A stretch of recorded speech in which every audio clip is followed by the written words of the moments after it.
Hello, friends. Well, today we're going to talk about the inferiority complex. So many people, especially young people, struggle with. And how do we deal with this emotional struggle that many go through? Well, Eleanor Roosevelt correctly said, nobody can make you feel inferior without your consent. So the first thing in life is, though it's a reality that many people feel inferior when they see someone else doing better, looking better, who has more money, who has a better car, who has better looks, who can speak better, who can dance better. So they feel inferior to such people. Such people who feel inferior have nagging thoughts throughout the entire 24 hours sometimes, which makes them feel miserable. Well, sometimes the inferiority complex manifests itself as a superiority complex where people pretend that they are superior to others. They try to show that they are superior to others because deep down within they are struggling actually with an inferiority complex. Well, once we understand why we face this inferiority complex, we're able to deal with it, with this complex much better. And I'd like to begin with by saying one of the main reasons by which and because of which we all face this complex at some period of our time, especially in our growing up days, is because we've always been compared. When a child is compared to another child, look at that child, he's coming first. Look at her, she looks better, she can sing better. Okay, so we are always taught to be like somebody else, and the reality is no one can be like somebody else. We're all can be a better me, but we can't be someone else.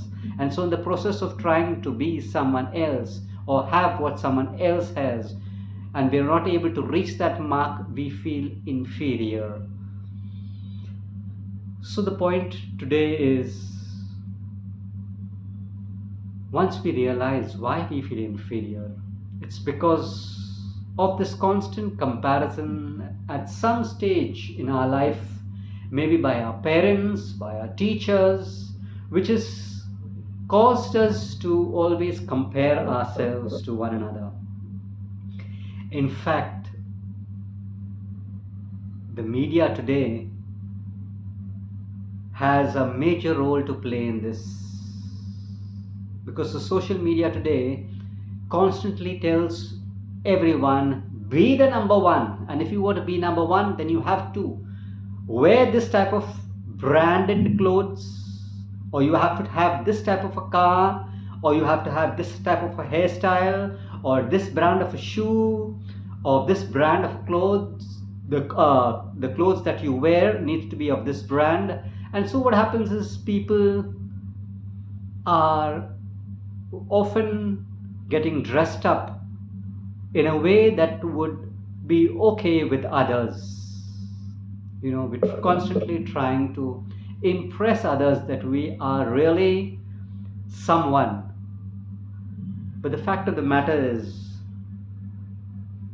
once we know and once we find value within our own selves, we don't need anything else or anyone else to validate us.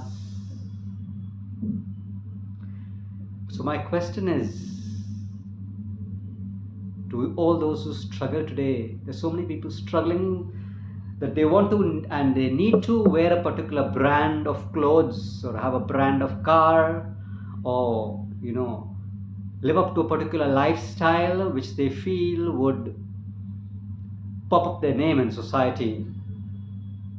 So my question is having a particular label sufficient enough to validate you? The hollowness within each of us cannot be satisfied by wearing a particular brand, as social media promotes so much. The hollowness within each of us can be satisfied, I believe, by two things: a relationship with God, your creator and maker, and a relationship with the people around you. A good relationship, as the saying goes, it's human relationships that count. So once you know and you realize that God has created you because you are precious to Him, you're unique, you're special, you don't need to be someone else. So you don't need a brand of clothing or a type of car to validate and to tell you that you are worthy, that you are special, that you are of value. No, because you know it deep down.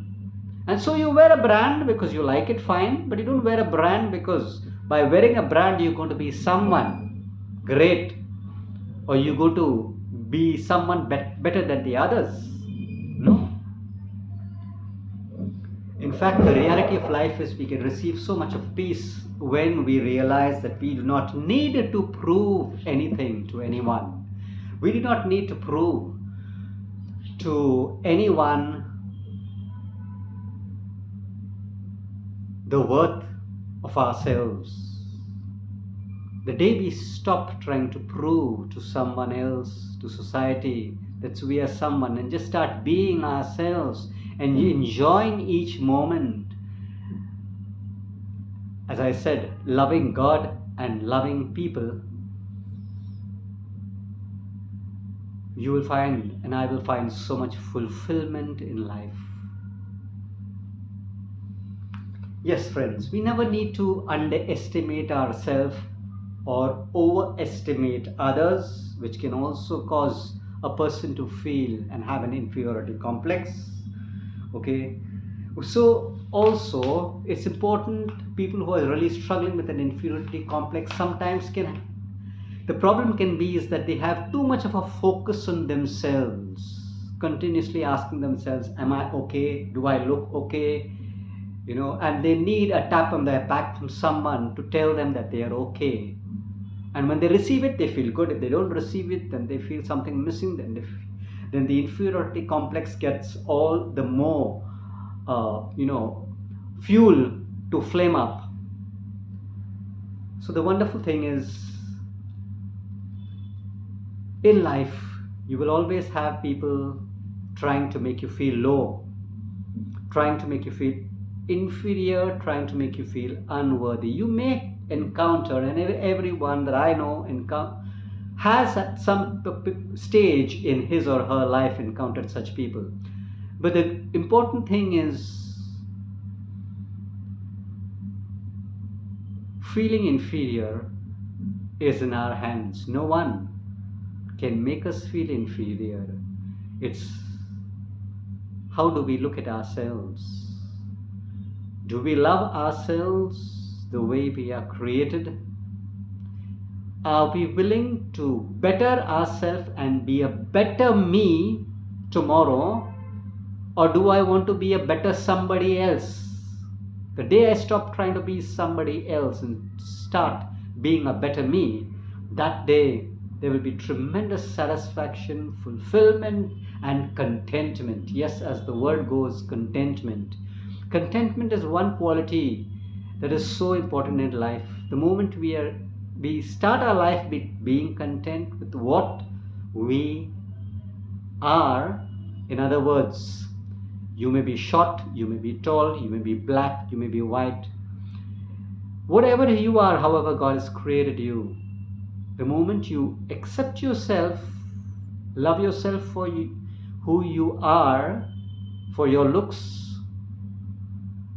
the way you are, whether you have a lot of hair or you don't have hair, whether you have black hair or you have gray hair, whether you are short or tall, when you love yourself and accept yourself as you are, you don't want to be somebody else. But yes, you try to be a better you, to improve on yourself. I think from that day onwards, we will no longer be struggling with this inferiority complex. Yes, friends. So let me say again, don't let anyone, don't let the media or any person control you, tell you what you need to be. Social media sometimes wants to sell their products. So they make you feel guilty that unless you have this, and unless you buy this, and unless you wear this, you're not going to be somebody.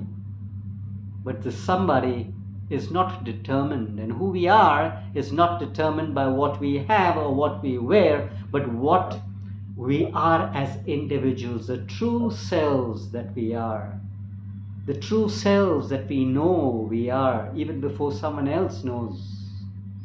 That really makes all the difference in life. When we are content with ourselves,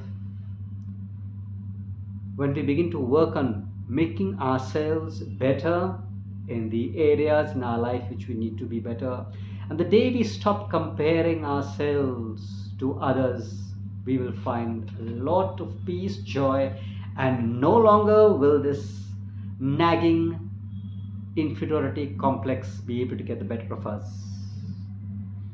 I'd like to end with these few words which says, loving and being loved is the most important thing in life, I would say. Loving and being loved is what makes life worth living.